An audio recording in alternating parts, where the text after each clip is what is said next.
पुरस्कार वापसीचा मुद्दा सध्या देशामध्ये चांगलाच गाजतोय आणि त्यावरून सांस्कृतिक कार्यमंत्री विनोद तावडे आणि साहित्य महामंडळाच्या अध्यक्षा माधवी वैद्य यांच्यात कलगीतुरा रंगला. पाहूया.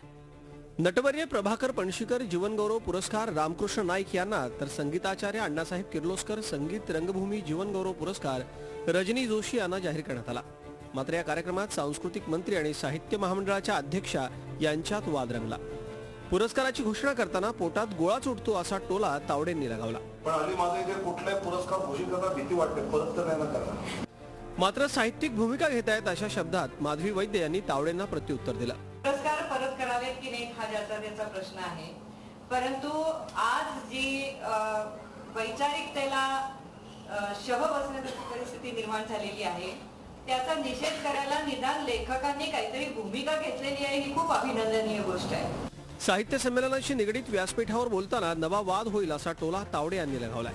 एकूणच येत्या काही दिवसात राजकारणी आणि साहित्यिक यांच्यातल्या चकमकी विविध व्यासपीठांवर पाहायला मिळतील अशी शक्यता आहे. Kailaspuri, Zee Media, Pimpri Chinchwad. Zee 24 तास रहा एक पाऊल पुढे.